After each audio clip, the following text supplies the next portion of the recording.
You forgot the first rule of remakes, Jill. Don't fuck with the original.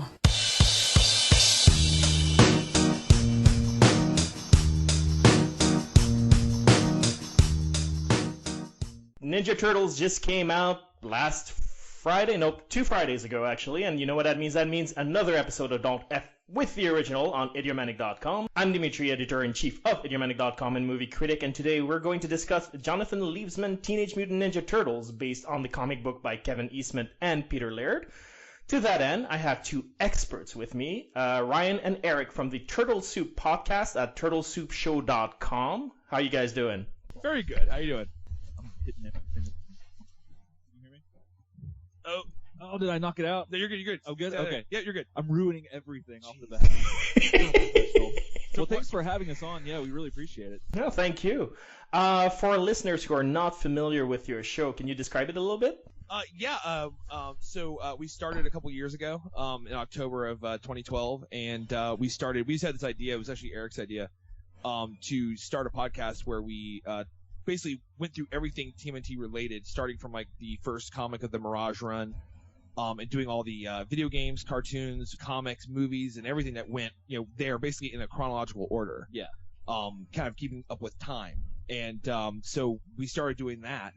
Currently, we are in, I think, the middle of 1991? That sounds right, yeah. We just got done doing the second TMNT film, Mm-hmm. and the accompanying soundtrack, of course, with the Passion of the Ice, Vanilla Ice on there. Ninja rap on that. And, so that's where we're at. So yeah, we've been going through everything from 1984 onward. So that's where we are on the journey so far. Right now, I'm really into Super Sentai, Kamen Rider, Japanese TV tokusatsu shows, and Ryan's real big into board games and X-Wing and stuff like that. So it's not just a strictly Turtles podcast, as much as it is that's the meat of the sandwich.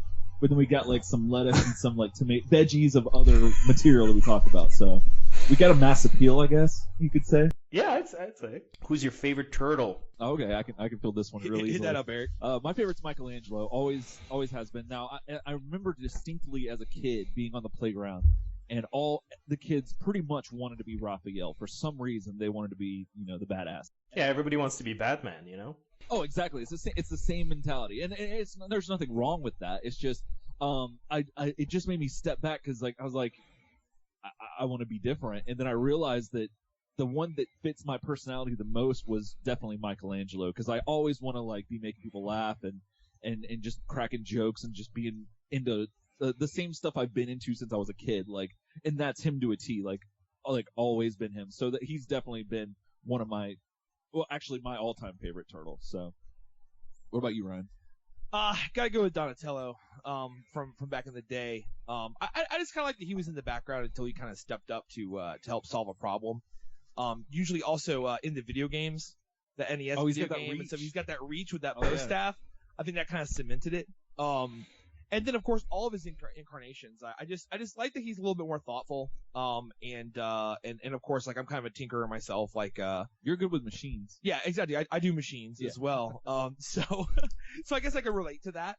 But a close second, might be Leonardo. Oh, we're doing seconds? Okay. No, I'm just saying. I think I broke the mold here. You did. But no, I don't know. But no, seriously, it's all about Donnie for me. That's what's up. What about guys with that reach? I actually have found that most people who answer Donatello, and I'm a Donatello guy too, will usually always say, and as a close second, Leonardo. I think it's because they're both idealists. Agreed. Yeah. That's a really good point. I think they also, they're idealists, and they also both have kind of a rigid moral structure and stuff like that. And their colors are similar.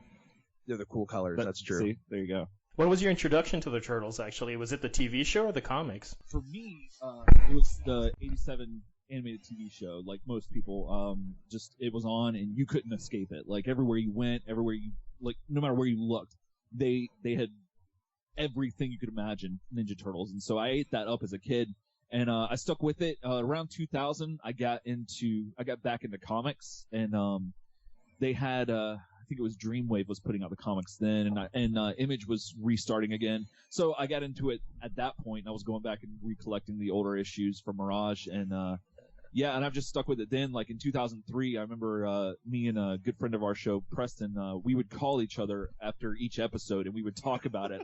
Oh my gosh, did you see this? This is amazing. So That's kind of my stance with it. What about you, Ryan? Yeah, it was the same thing for me too, by the way, Dimitri. I got to it as a kid with the toys in the '87 cartoon. And then I got in through that, and it's really funny because after that kind of petered out, and the kind of first wave of the Turtles kind of ended, like in the mid '90s, late '90s. That's where I dropped it, and you go all the way forward to I believe it was 2010. Was that when 2011 when the IDW comic came out, and I was getting back into comics. I'd been back into comic books for about a year at that point. And that comic book came out, and I wanted to pick it up, and I did pick up issue number 1, the first printing, which kills me to this day. And I was a week off from buying. You were a week off, and I had it right there. Yeah, I had it there, but it was $3.99, and I for some reason put it back and picked up some other dumb stuff like I don't know. The Star Trek ongoing from IDW. Yeah, for some reason I was reading that. Yeah, I don't know why. Reason. But you're just full of bad choices. I put it down, but it's funny. I grabbed issue 2 of all things, and then started reading forward, and and I got back into it. And that was right around, I'd say about 6 or 7 months later, we started doing the show. Yeah. And so I was reading the IDW comic, and then of course started going back. If you're a fan of just good storytelling, and the Turtles too, and you're not reading this issue or these issues that are coming out, you're missing out. The current IDW ongoing comic is fantastic, and the current movie, the Leesman movie, actually borrowed a lot of its origin from that. Like you guys, I got interested in the Turtles with the 1987 cartoon, but unlike you, I never actually read the comics. I've been discovering it listening to your podcast, essentially. What is it, according to you, that makes it special, that turned it into sort of this super toy video game cartoon empire? I think if you go back to the earliest Mirage issues, probably the first 10 issues of the volume 1 of Mirage, you see even from its inception in number 1, I mean it's a super it's got a lot of heart to it. I mean it's kind of an underdog story. I mean you have these like 4 turtles, they're brothers. They're in the sewers, they're doing their thing. They don't go looking for trouble. That's one of the biggest threads that run through that. Kind of, things happen to them, they have to deal with it. And I think what makes it special is just the rough-hewn nature of its origin. I mean, you have Kevin and Peter. I mean, they're sitting in a 1-bedroom apartment. Like, I always wondered, like who slept in the bedroom, or was that just the art room? Like, did they just sleep on the floor? I think that's how it was. I have no idea, but they're in this 1-bedroom apartment. Or they might have had bunk beds. That would be super cute. If we lived together, we would have bunk beds. That's very true. I think that there's doing this first issue of this comic. Wanting to make it something dark, but also, something that pays tribute. They pay a lot of homage to their heroes, like Frank Miller and stuff like that. I think it's just that underdog kind of story. They were underdogs themselves, starting this comic out from nothing. And and at the time too, and definitely following it, you saw a lot of copycats. So like you had all these anthropomorphic, some sort of warrior type mutation creature, and like what was it, the genetically engineered hamsters or something. Like all this stuff kind of came from that, but that was definitely a seed that was in that era that other people were trying to get in. The Turtles, the cream rose to the crop, if you will. Or what does it say? Cream rises to the top. That's what it is. I always mess that up. Macho Man. And I think definitely having the 4 distinct personalities. That's so what's that up. You could identify with somebody in this book who's going to be a main character no matter what. And those personalities were there upon inception. Oh, yeah. That's one thing that really surprised me going back and reading number 1. Was you see those distinct personalities. Then in issue 2, you see Donatello like working on a circuit board. I mean, that's in the first page of issue number 2. Like that stuff's there. I mean, Ryan, would you say that it's kind of like the whole Image thing in the 90s where it was dudes doing what they wanted to do without anybody telling them, but then whenever Image got bad was when money got into it. And then that's the thing that Turtles never seemed to have the problem with, was that the money didn't really mess with the actual product. I mean, you gotta remember that these guys, they wanted toys made for the comic. And Playmates at the time was doing really bad. And they went to Playmates and they were like, hey, look, our comic series, these Mirage comics are selling okay. Like, let's do some toys. And they're like, well, why don't you go get a cartoon first? And so they go and they get a cartoon. Yeah. Like, they get a cartoon made. Then they come back to Playmates and they're like, all right, we got a cartoon. Can we make toys now? I mean, that's the kind of people that they are and that they were back then. So the heart always kind of stuck in that Mirage stuff, and I think that's what's helped it become kind of an evergreen property in general, is the fact that at the heart of it, it's just really solid. Yeah, it's really about family. In more recent episodes of our podcast, we're starting to see more of the family dynamic in all the different mediums. It's kind of like it's all the universe is tying it together to bring home this point to us. And even looking back in hindsight, you can see that it's totally about the family dynamic and just how everyone relates to one another. So That's interesting, because my understanding was that the comic started as sort of a little bit of a tongue-in-cheek satirical look at what comics were like at the time. Sort of like, the Teenage was sort of a reference to Teen Titans, the Mutant, of course, the X-Men. The Ninja is an homage to Frank Miller, as you've mentioned. And then the Turtles was sort of that absurd element that would allow it to be different and completely unexpected. definitely, yeah. But all that's still there because they're bringing all their influences in. But that's like kind of the surface.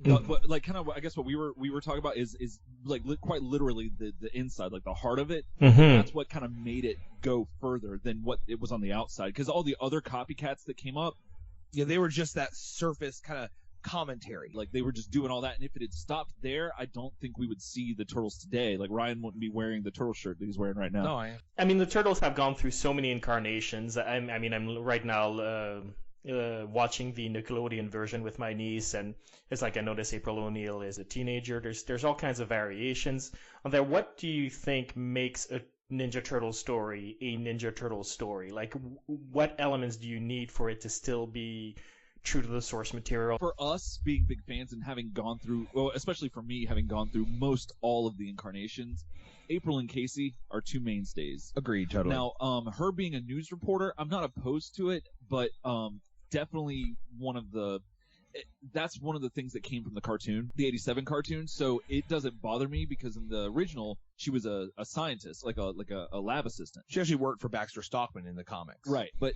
the thing that has to make sense is the whole family dynamic. If you don't have that, and I know we harped on that a minute ago, but that's the heart of it. So you can dress it up however you want, but if it doesn't have that same essence, it's The Turtles have to enter any story, in my opinion, as extreme underdogs. oh yeah. This is down to their diminutive height and size. I mean, in the original comics, everything like that. It's they're in the sewers. They can't be out in the open, so they're ostracized necessarily. They mention this in the comics and also in the animated series. But one thing is, they're worried about becoming test subjects. I mean, you got to think about, like, if they're ever caught, in the comics they say more or less they know that they'll be vivisected and studied, and they have to become try to overcome some force that is just dominatingly overpowering. That's what the Shredder is in that first issue of Turtles, is that presence. He's not just is he a mega badass, but you have the Foot Clan and everything behind him that's making it even more oppressive. And also, even on the like, not even, I don't want to say spiritual sense, but like not even the physical sense, but like Donatello in the new IDW is wrestling with different ideals that his whole family shares that he doesn't share. Yeah. And so he's having to come to terms with that, and it's just things like that. So they're always having to overcome adversity and like just different obstacles and stuff like that. And one last thing is that usually a common thread in the Turtles kind of story that puts them in even more of a disadvantage is somehow their home, their sanctum is in some way violated. Oh, yeah. In every version. Whether it's in the original comic where the layer is taken over, Splinter is missing. That's also in the 1990 movie. This happens. In every version, even in this new film. Their sanctum is violated. They have nowhere to go. They're on the run. Those kind of elements. All right, well, I think that's a good bridge to talk about the 2014 movie, produced by Michael Bay, directed by Jonathan Liebsman. Teenage Mutant Ninja Turtles, one of the most controversial production in terms of like internet backlash. The movie went back for about a month of reshoots.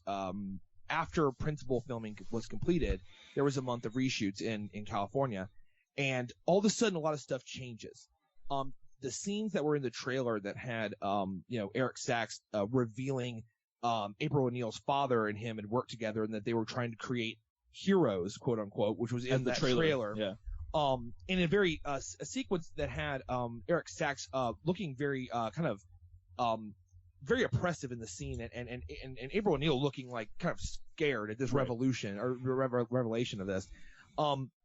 We saw in the actual movie that he's like, no, there was just a little thing, a virus that happened, and some guy helped all the people of Japan, and they're like, she's like, cool, man.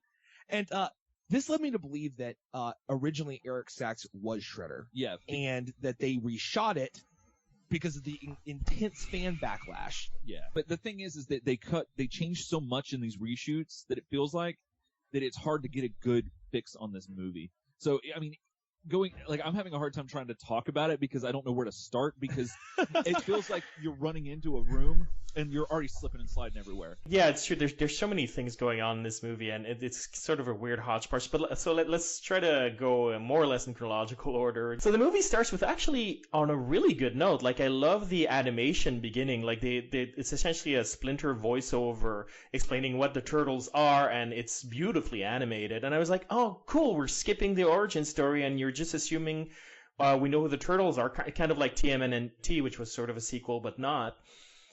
And I was like, oh, okay, like, I'm into this. And then they redo the origin story that Splinter just told. Yeah. And I totally agree with that. It seems almost like, I think on the podcast I called it like almost like an 8-year-old kid who's learning magic trying to do a sleight of hand trick for you, but he just keeps screwing it up. It feels like that. It feels like, let's do the origin now. There's a different origin. And they start, Well, see, it definitely rings true to it. They don't know who they're trying to appeal to. They don't know who they're trying to get because they know that they're going to be having parents and people our age that grew up with it. So we know the story because the problem that affects any Superman movie is that Superman fans are like, we've seen the origin. We don't need half an hour I get it. of all of this. We get it. We know it. And so if you try to appeal to those fans, then you have the new fans, the new kids that are like, I don't know what's going on. So that's what it feels like for me is that they were trying to skirt past it, but they're like, we need to touch on it a little bit. And the second time they're telling the origin story, it's from the point of view of April O'Neil, who is played by Megan Fox as essentially the worst reporter known to man. God bless her. She's trying. Yeah, but she's trying. It feels like she's completely inept when we first see Megan Fox, which is very soon after this intro sequence. You're going in chronological order. She's hassling a guy on the docks. And I was more interested in the fact that he was in House of Cards as a bodyguard than the actual scene because she's just hassling him for information, and he's just like, I don't know. And just off the bat, you see that she is so unsuccessful at getting any lead or any information. You kind of feel like maybe we're trying to sell like an underdog character here, which, okay, this is cool. This works with the Turtles. But she just goes on to be completely inept. Yeah, I think one of the issues there as well is that the movie seems to be under the impression that a good reporter is somebody who uncovers things, but a good reporter, a good journalist is also somebody who's capable of conveying it to people in a way that they understand why they should care. Thank you so much, because like that is the main problem. That is so true. I want to jump ahead real quick just because of the point you just made. So later on, April realizes the whole thing about how her father had connection with the Turtles and that she knew the Turtles when they were, like, I guess, actual Turtles. And when she's watching the videos, there's a scene where Raphael, I believe it's Raphael. It's Raphael. Cracks the terrarium. Terrarium, yeah.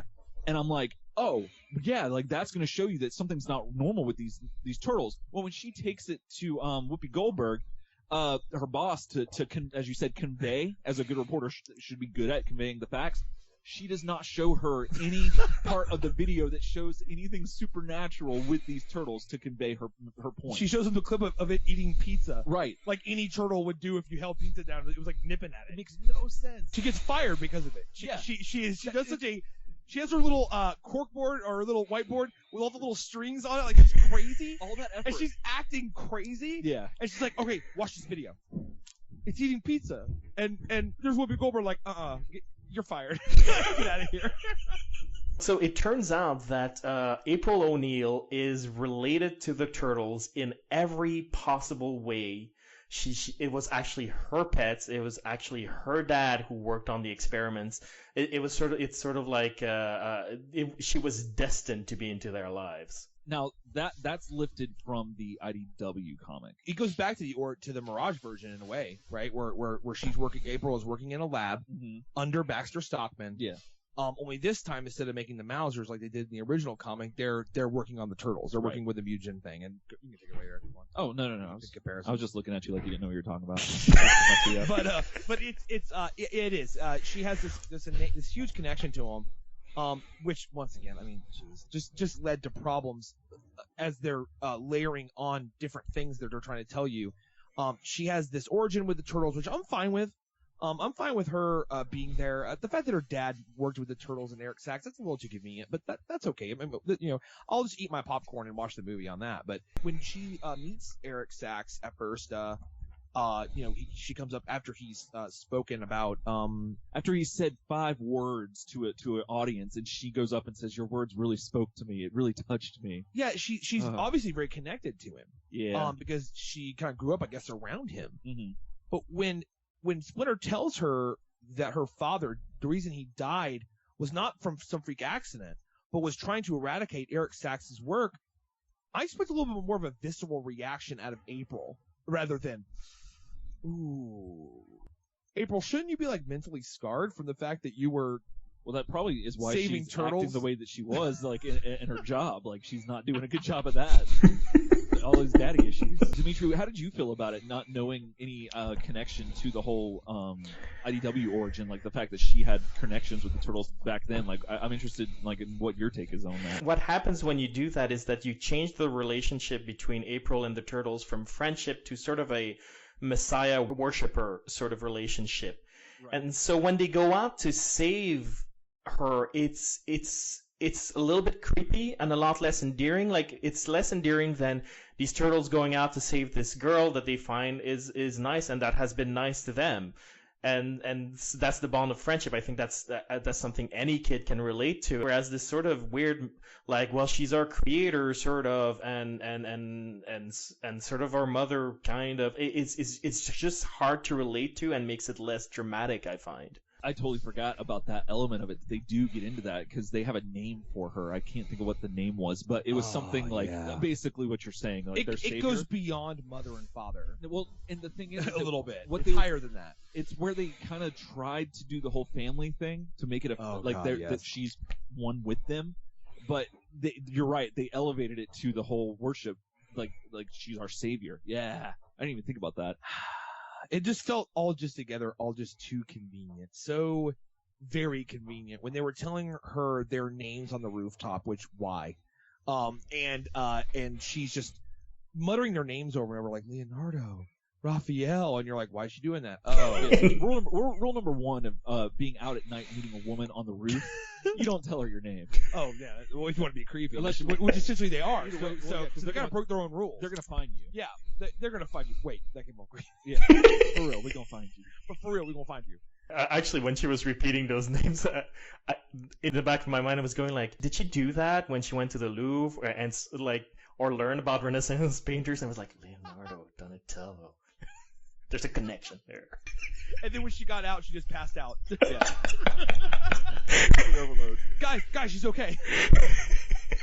Actually, it's at that point that we actually do get to see the turtles. So I'm kind of curious, guys, what you think of the design of the turtles, because they're very different from what we've seen before. We've said this on our show quite a bit as it came closer to the release of the movie, is that we came to this realization that there are some people who are photogenic that look good in real life and in photos, and then there are some people who are not photogenic that are like, they look a little weird in a still photo, but you see them in real life and you're like, oh, when your face is in motion, you look fine, you look normal or whatever.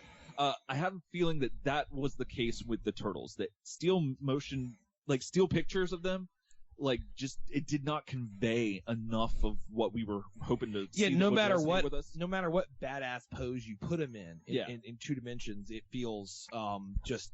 Well, it goes back to heart again. It feels like it was just a veneer or a facade or like something on the outside that is that's all we were seeing. That's like someone was telling us this is our Ninja Turtles. Yeah. Now, until we saw them actually move and display a little bit of character, and we saw that they were a real thing, like then that's when it started to hit with me a little bit more, and I'm like, oh, okay, it's not so bad that Leonardo looks like Rufio from Hook. Totally, he did, and so it started to not bother me as much. And the whole thing, throughout the whole thing, though, the only part that really bothered me was Michelangelo wearing pants. Like that just kind of weirded me out a little bit. Yeah, I'm on board, you two, man. when the trailer started coming out, there was longer cuts of them just moving. I was like, the longer cuts, yeah. They don't look that bad. And then as you know, when the movie in the theater, I kind of felt almost like when you see a great actor kind of portray someone, say like Anthony Hopkins playing Nixon in Nixon. For the first like 5 minutes of the film, you're kind of like, that's Anthony Hopkins just doing Nixon. Then about 10 minutes in, you're like, man, that's Nixon. Oh yeah, like yeah. it pulls that little trick on you. Your mind just rewrites Nixon for a second so you can watch the movie. That's awesome. And I kind of feel like this is the same way. When I saw the images of them, I'm like, oh god, that looks terrible. Then I see them moving for a while, and all of a sudden, just in the film, it just became, oh, those are the turtles, and it did click over, which I'm glad for, because if it definitely. didn't, I would have just been sitting in the seat thinking the entire time these guys are terrible. Yeah. Looking. So yeah, but how'd you feel about the look? I think they look fine. Like, they look real. It was easy to get into the action and the momentum of it, because it looks like they're interacting with real people. It doesn't look like a CGI creature. But for me, it's kind of like the Smurfs movie. In the comic books of the Smurfs, the Smurfs all look exactly the same, and they're round and they're cute, and the only thing telling them apart is their personality, but their personality is not reflected in their look at all. And that's sort of Laird and Eastman's comic book as well. The Ninja Turtles look pretty much exactly the same. We'll forget, like in the black and white comics, like if you don't see like the hilt of like a sai or something, if you're just standing there, we won't know what turtles. Oh are. yeah, because the comics are black and white, so Yeah. you could the only defining factor is what their belt can hold. But I think I see a shoulder strap. That's got to be Donnie or Leo, because they have shoulder straps. But what that forces you to do is to focus on their personalities to tell them apart, more or less. And so you get a better sense of their voice just because you're forced to pay attention to it.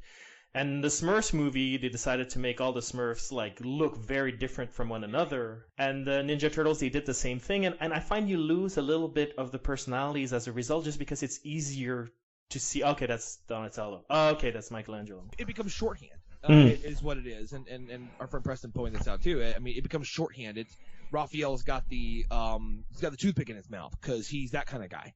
And Donnie's got a million glasses and goggles and tech because he's that guy. Yeah. And Leo's dressed almost like a warrior because he's a leader warrior. And Raphael looks like a badass or like a pro wrestler. Michelangelo. Or wait, did you say Michelangelo yet? No. You said Raphael. You went back to Raphael. Yeah. I just want to make fun of Raphael for a second. Oh, okay. He looks like a pro wrestler. So he's a badass. We did. How do you look like a pro wrestler? He had that what stupid wrestling are you the watching? full skull cap. Bandana does not make a wrestler. Just because. like a pro wrestler. He looks like a pirate MMA fighter. There you go. That's There you better. go. That's better. But it's the shorthand, and the problem with that also, when they all look so unique, is that you lose the kind of bond, letting you know that at the core, these guys are the same. Because there's four individual turtles of the same species that were mutated by one contact source in the original thing. They're the same. They just have different personalities, like you're saying. Whereas when they all look different, Raphael's a little bit bigger than the other ones, and Mikey's a little more diminutive and smaller than the other ones, and they all look so different. You're like, oh, exactly like you're saying. They lose that bond of being all the same, and then their personalities make them different. As now you're all just different. Every one of you is a little snowflake, I guess. They don't really fit together as tightly as they should in this movie, I don't think. I think the reason why they don't quite fit is because this is a weird movie where the hero's decisions never actually affect the plot. They're just sort of bounced around. And they have like at the end this sort of like, oh, we work better as a team and we can beat Shredder when we work as a team. But there was never an instance in the movie where they chose not to work as a team. They couldn't work as a team because Raphael was the only one available. There was a critical lack of problem solving in the film. When did the turtles ever decide? When did they ever like make the plot progress to the next point by going, hey guys, here's the plan. There never is a moment like that. The from the opening, the first time we see the turtles fight, really, the Foot Clan attacks the subway on their own, and the turtles have to go take care of it. And they do, and then they face consequences from Splinter. That leads to this. That leads to that. It just kind of carries on. And yeah, you're right. There is no consequence. It's almost like Anakin in the Phantom Menace. I mean, like he's just along for the ride. Nothing he does changes anything. And this is your protagonist. And these are your protagonists. And nothing they do affects the flow of anything. They're just along for the ride. And it's weird because it would have been easy to, okay, so let's just take it straight from the 90s movie where Raph maybe goes on his own to face Shredder But no, instead they have rocks fall on him so that he's the only one available to do it. And it's like, well, you took away his ability to make a decision that would have affected the plot. Now the Rock is making a decision for him. Oh, yeah. I think the movie would have been better if Dwayne Johnson, the Rock, the actual Rock, made decisions for the Turtles. I'd be all about that. The problem is Leo and Raph try to get the engine started with their rivalry. Mm-hmm. Michelangelo, being such a comedic force, like in the movie, just almost like just hammered into every moment. Any crack of silence has to have a Michelangelo quip inside it in this film. Mm-hmm. That there's a moment of animosity, and then Michelangelo just starts to pull the comic relief card, and it basically throws a whole bucket of water. It feels neutered. on it. It feels a little neutered. Yeah. But yeah. Like one line Leo had on the rooftop that was a pretty good zinger on Raph was when Raph says, who put you in charge, and Leo says, you know who put me in charge, and I'm like, The Rock did. Dwayne Johnson. Yeah. I'm like, man, that's probably the best comeback you could have. And you see Raph start to get really mad, and here's Mikey like, hey, it's been a whole 5 minutes since you guys have done that whole routine, and it's kind of like, just killed the whole animosity. All right, let's get to the bad guys now. So we've got Eric Sachs, played by William Fichtner, and we got Shredder. Now two separate characters. In terms of design, I like the Shredder armor, I have to say. I thought it was cool. Surprisingly, I did too. Like, I did not... Everything about it I should not like, because it seems a little too knifey. Like, the blades, like, being able to come back to him. I thought it was awesome because they stuck with it. Yeah. Like in that tower scene, when he's shooting the blades, chopping that little radio tower down, you see like a constant circle of those things coming back to him. Yeah.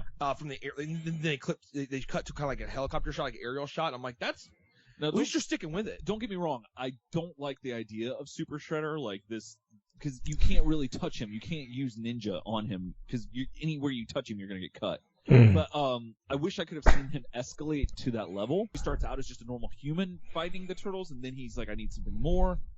That kind of element would be cool, but nevertheless. That's where we enter another confliction. Our first showing of this actual Shredder is him bound and tied, where he manages to, I think, kill 3 men who attack him, or if not seriously maim them, and get free, and then threaten Karai. That's the things he does in that scene.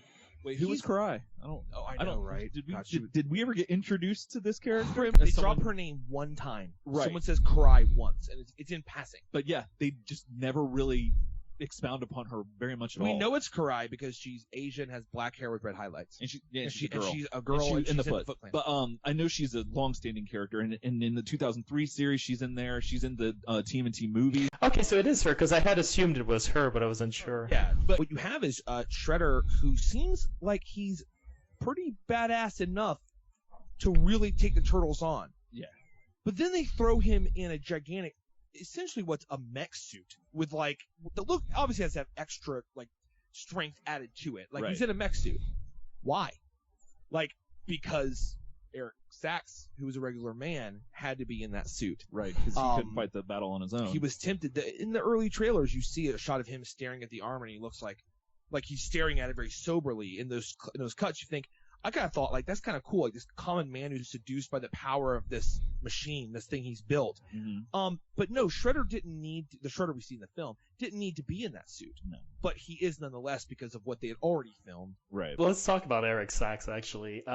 So he's the one who actually has a relationship with at least April, and to some extent the Turtles, as opposed to Shredder. So he's sort of the dramatic villain, if you will. Yes. Like how some countries have an economic capital and the government capital. Like this movie has the dramatic villain and the villain. Right. Eric Sachs is a white Baxter Stockman in a lot of ways. He is the guy behind the mutagen. He's the guy behind the science. He's diminutive. He can't fight himself, so he has to have other people fight for him. Mm-hmm. All this stuff like that.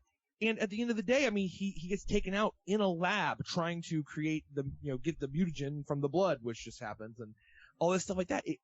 At the end of the day, he's Baxter Stockman. Yeah. And I think going forward, they'll probably continue to use him as Baxter Stockman, which is which is unfortunate. Extremely disappointing. But I like Pitchner though. Pitchner's an awesome actor. I like Pitchner too. I don't know about awesome, but like he's good. Like I liked it. I enjoyed him. I would rather have maybe Lenny James as Baxter Stockman in the movie. That'd be amazing. Oh my gosh, Dimitri, what did you think of the Foot Clan? The Foot. The pause, the sigh, and the pause. Remember, were they in the movie? Oh, you mean the Grunts? I feel like they missed an opportunity. And in the 1990 movie, the first movie, the thing they did with the Foot Clan was actually super cool. And when you read the Mirage comic book adaptation of that movie script, which you realize more and more as you read more of this stuff that was a true like kind of work of passion. It was silly at times, but this was like Kevin Eastman and Peter Laird and Steve Barron, the director, sitting down and really trying to make a Mirage movie. And you realize that the spin on the Foot Clan they did back then, which I thought was genius, which was basically the Foot Clan are made up of these teenagers, you know what I mean, these kids from the streets. But the fact that that Shredder and Tatsu were bailing these kids out of jail. Yeah. They were in jail holding for different petty crimes, and they paid their court costs. They did all this stuff like that to get them free. But that was their indebted service. They were indentured to the Foot Clan after that because they owed them that money that they could never pay back. Right. So you fight for us, and you do our jobs, and that gang atmosphere with the indentured servitude and all that stuff. I mean, it felt very genuine. Like if a Foot Clan started, it would probably start like that. Yeah. Someone with money bailing kids out of jail and being like, "You work for me or else." I don't know why they didn't take that angle of this movie unless they were just worried about like kind of taking off from it. I mean, that would have been so much more real, so much more real. Like, yeah, but it's easy. Genuine. It's easy to just throw soldiers like guys with guns. It's easy to just I don't know where you get that kind of guerrilla military-esque thing or whatever. Oh, you just go to the disgruntled soldier center wherever they all gather, and you go, "Hey guys, you mad at the army? Yeah, come on over."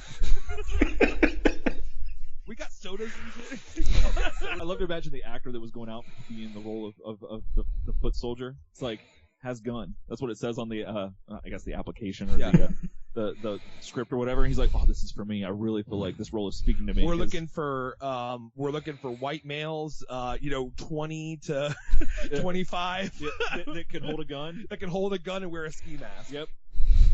He's telling his wife, he's like, "Babe, I think I found it. This is my big break." I think I got a speaking role. My lines are, "Get on the ground," and "Huh?" Yeah. What? Did you hear that? Yep. My line is, "Oh!" when I get hit. I don't know if we could transition into the violence in the film. Yes. I was kind of going to this movie wondering like where they were going to spend their PG-13 points because they went up to PG-13, so it's kind of like okay, they got some points to spend. I think they spent them most on the violence. Yeah. Now, of course, I enjoyed that. I thought that was excellent. But there was some particularly cruel violence happening in the film. Like, for a kid, what might have been a kid's movie. I don't know where, no one knows where it sits. But one scene I remember in particular is when the Layer's being assaulted and Splinter takes on those Foot Clan, I almost just said ninjas, Foot Clan paramilitary troopers, and throws them on the ground and starts wailing on them with his fists. And I was sitting next to these, the girls that were next to me were like 12 years old, and they were like, "Oh my god!" And like, and their Splinter just wailing away. I was like, that kind of, we've been talking some bad stuff, but I'll say that kind of earned my respect a little bit. They didn't shy away from a lot of the violence in this movie. No. Which, when you go back to the earlier incarnations, like the animated series and the second movie in particular, the violence is not there at all. Right. What other characters can we talk about? Will Arnett. What do you think about Will Arnett? Oh, yeah. Will Arnett. So, like, Will Arnett, I love him in Arrested Development and anything I've seen him in. He's really good. The thing that feels like just different and just didn't settle right with this is that the character of Vernon from the cartoon was very, very sketchy and very trying to one-up April and get ahead and all this stuff. And he really didn't know who he was trying to be in this movie, it felt like. Did you get the same feeling, Dimitri? I agree completely with that. It's at times he was the dorky womanizer, and at times he was the reliable friend, and it was very uneven. Yeah. And you got a feeling, I kind of doubted his sincerity in general with how he treated April. Every motivation, everything he did kind of came off on the creepy level of, I'm doing this just to get in the door, like with And you. by the door, you mean pants, right? Pretty much. Like The zipper it door. felt that way, man. I mean, like not to belabor a point, but I mean, it felt like he's gonna give her a ride to Eric Sachs because he's trying to whatever. Like there's that pivotal point where he's leaning against his van, and she gets fired. So she comes out of the building with all her box of stuff, and he just kind of noticed her, and they start talking, and he's acting kind of like, well, whatever. You act crazy, you get fired. That's what happens. Yeah. He's about to let her go, but he kind of looks at her and it's like, all right, what do you need? Now, at first we think, oh, this is him reaching out like as a friend, but you realize later, no, it's just in the conceit of getting into your pants. Yeah. I never felt like there was a thing he did for her that wasn't in the pursuit of that. And Eric made a great point the other day where we were talking about this thing, and he says, it's funny where that kind of stuff, like trying to going out of your way to get a girl, is fine, but it becomes creepy when it's not reciprocated. Oh yeah. And in the film, when it's not reciprocated, all of a sudden, all this like, I'll play your game, and all these weird lines he says come off ultra creepy because she never even winks at him or flirts at all. It's just a blank slate with him. It almost feels like they're brother and sister in the sense that like they don't really notice each other or she doesn't notice him in the sense of anything other than just like something that that's a convenience for her, I guess. It's kind of like a Luke and Leia thing in the first Star Wars film where he was trying to get a little of that sometimes. But yeah, he didn't know their brother or sister, number one. And number two, he's just trying to save the galaxy. You can't use that excuse forever, Ryan. He's just trying to he's just trying to save the galaxy. You know what I'm saying? Yeah. But I felt like him, and to a lesser extent Michelangelo, with how much he Okay, hit. this is another point of contention. Hopefully, Dimitri, you can shed some light. Yeah, on let's do a tiebreaker. So me and Ryan on our review of the actual movie that we did on our show. We have differing points of view when it comes to we know that Will Arnett's character, at least in some feelings, is that he's just doing all this stuff with the motivation to get in April's pants. Now Michelangelo, a lot of his, actually I would struggle to say even most of his interactions with April are just hitting on her. I thought the line, "Hey guys, my shell's getting tight," when he saw April was a little much on that lane of things. But I will say, to their credit, they didn't show him saying it. That just felt very weird to me. See, it didn't feel weird to me. Like, I felt like Michelangelo's he was making plays and goofing off and like kind of flirting with a girl that he knows there's no way in hell like anything would ever come from that. And so it was kind of like a safe thing that it's playful because you know that nothing would ever come from it. That's how I always took it and take it. But Dimitri, what was your take on all that? To me, the Michelangelo stuff in particular sort of came off like a 13-year-old hitting on a 28-year-old. And there's something a little bit inoffensive about that. It's almost adorable when a kid does that, and you just sort of let him down easy and figure that he'll grow up eventually and be interested in girls his own age. I think it sounds like a juvenile just making plays at a girl that he knows he's never. And I see that. I don't think it almost feels like what would the Joker say in Dark Knight, where it's like, I'm basically a dog chasing a car. I wouldn't know what to do with it if I caught it. Oh, exactly. I kind of feel like that's I get that feeling. So I'm not really stepping up on a soapbox and saying like this is sexual harassment of the highest order out of Michelangelo. It's more like if you would have laid some like meat and potatoes of character development underneath all of this surface hitting on and stuff, it would be in proper proportion. The reason I call it out is because it's not in proper proportion. April is entirely defined by her relationship with other men.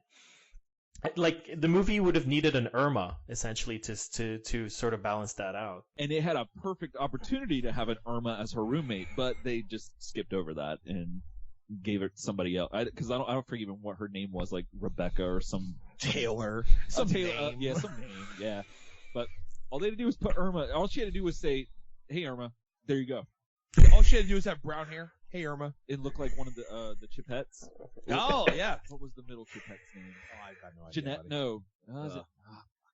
I got none. Anyway, real quick, what's your take on the serious lack of Whoopi Goldberg? You have this, recognizable name, charismatic comedian, and she's there for 2 scenes. So I'm wondering if there's a lot of Whoopi Goldberg on the cutting room floor. Oh, I hope so, and hope we get like a Blu-ray that has like 30 minutes of just her, because I love Whoopi Goldberg, and I like to see a spin-off of just her as Bernadette Thompson running Channel 6 News. I would watch that. They should just get her on the newsroom on that TV show, Oh, and her and it's Jeff a Daniels tie-in. tie in, and it's. there I you feel go. like, and that goes back to, and we talk about the cutting room floor, Dimitri. I kind of feel like that's the story of this film: is what is on the cutting room floor, what was left there, what didn't make it to the theater. Because one notable thing that was absent is the appearance of the kind of like street side trench coat and disguise wearing Raphael, Oh yeah. which they made a toy of. Like that, I don't know if you remember seeing that screenshot kind of spoiled, or the outfit spoiled, Dimitri, but they had him like with the sunglasses on and like the fedora and the trench coat, and it looks ridiculous. And that was not in the movie. And they made a toy of it. There's a toy of it. Playmates made a toy, but there is no appearance of that in the movie. The only like little stub that could have come off and had that scene there would have been when they're trying to Trying to get to the van. Trying to get to the news van. or if at one point Raphael does leave or something. Yeah, but why would he leave with April? Because April's in that. Maybe April finds him. I have no idea. I'm not gonna write the movie for him. Yeah, well, there seems to be a plot line that was deleted completely of the turtles splitting off, because during the credits they have a scene of the, I don't remember which two, but two of them like going onto a billboard and using their shells as the bra thing. I'm curious that that's the scene that they decided to keep out of that entire plot line that they shot. I mean, it was kind of funny. I'll give it that, and it was kind of clever. Hmm. But yeah, my takeaway from the film was that everyone who asked me, I said it's entertaining. For some reason, they hit on the of all the mistakes and all the things that they did wrong or could have done better. The thing they got was what the turtles themselves and almost any incarnation are entertaining, to say the least. So did I feel like I got my money's worth? Yeah, I feel like I got my $8 worth of an entertaining movie. Was it everything I wanted it to be? No. Will kids enjoy this? Yes. Did I feel at all like waiting for this movie to be over with? No. Like it kept me entertained. I feel guilty for giving any encouragement to it, but at the same time, it still deserve it in that regard. I kind of feel the same way. I feel like I got my money's worth. I was not like waiting for the movie to end or anything like that. I just kind of think about like what the film was intended to be or what it could have been. I'm not gonna hold it against somebody who's 32 who watches this movie and goes, "Dude, that movie was awesome." I'll be like, "Awesome for you." Like, I really wish I could feel that way too, because that'd just be better for me. Right.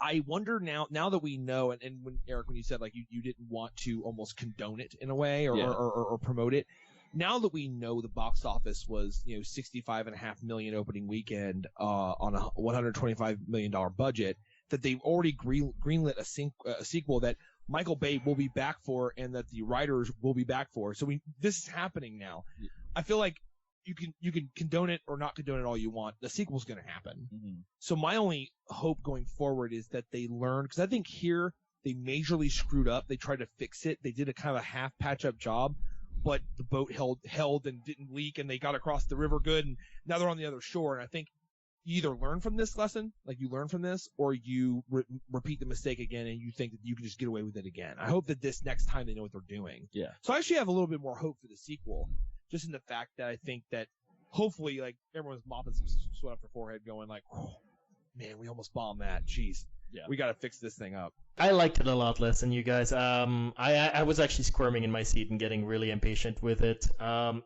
It's competent. Like, there's no denying that, the special effects, the action, the filmmaking in general, like this is not amateur hour by any stretch of the imagination, but I in terms of the writing, in terms of generating drama from all of that money being invested in it, I didn't feel anything. I was just like, oh, okay, here's another pretty picture and another pretty picture. That's a funny zinger. I like the Batman line at the beginning that Michelangelo says, like, oh, he's using his Batman voice again. But I just didn't feel invested. But like you, I think there's hope for a sequel, because now that this sort of double origin story is out of the way, they can actually leave room to actually construct a story. Hopefully the production won't be as troubled as this one. And I have a feeling that I probably would have liked the original movie before the reshoots anyway. So do you think it F's with the original?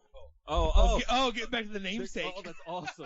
I love it. I would say it definitely F's with the original. It definitely F's with the original, yeah. Now, the fact that it pays homage to the IDW comic, which pays homage to the original comic, in that regard, I can kind of see a little bit that it's good, that it does not F with the original. I do think it F's with the spirit of the original just because it's not cute. Like, I think it's sort of ingrained in the Teenage Mutant Ninja Turtles that the Turtles part of it be a little bit absurd and a little bit funny and a little bit adorable, and then treat the rest of it seriously, which makes a nice contrast. And this one, there's no cuteness in it, and I think that's a mistake. Agreed. Yeah, and I feel like that's the writing part, and that's where we saw them trying to make up for it with Michelangelo being as quote-unquote creepy as he is, trying to hit on April, because they couldn't find another way to make it that kind of cute. But yeah, that's the what we see in the Turtle fandom as far as people who are very familiar with the '87 cartoon, and then those who have been with the comics, because the comics are very dark and have a lot. There's not hardly any cute stuff in the Mirage stuff, but then you have the Archie Adventure comics, and those are actually a highlight of our show when we read those, because they do what we wish the cartoon would have done. And I think that's what you're actually saying, is that if they would bridge the serious tones with some of the goofy stuff. Oh yeah. And if they would have done that would have been great too. All right, well, thank you for joining me. Oh, thanks a lot, Dimitri. It's been a blast. It's been a lot of fun. Where can people find you on the web? You can hit us up. We have a website, turtlesoupshow.com. That's where all of our episodes are. We're on iTunes as well. Mm-hmm. And Turtle Soup Show @gmail.com if you want to email us. And we're on all the other social medias too. Twitter, all that. Turtle Soup Show, Instagram, Facebook, all that fun stuff. The world, essentially. If you guys want to share with us your love of Ninja Turtles, you can write us at mail@idiomatic.com. You can post a comment just below the episode at idiomatic.com. We're also on Facebook. We're also on Twitter. We're also on iTunes. If you could please write us an iTunes review, we would really appreciate it. It helps us get the support to continue generating content for you guys. Otherwise, I will have no choice but to raise 4 pet turtles and a rat, make sure they're exposed to some weird science mumbo jumbo, become the worst reporter in the world, and somehow find my way back to them, because that's super likely. Yeah, and get yourself a creepy friend that to. Just wants to get in your pants. We could be your creepy friend, actually. I'll give you a ride. Yeah, we'll take you somewhere. I'll wear a hat. Yeah, I'll wear a hat and then throw it away. Yeah, exactly.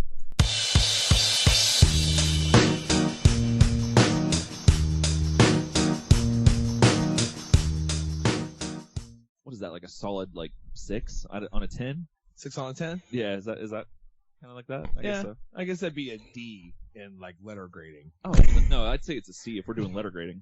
Like a 70 something. Yeah, like 7. It's the middle of the road. I give it a purple.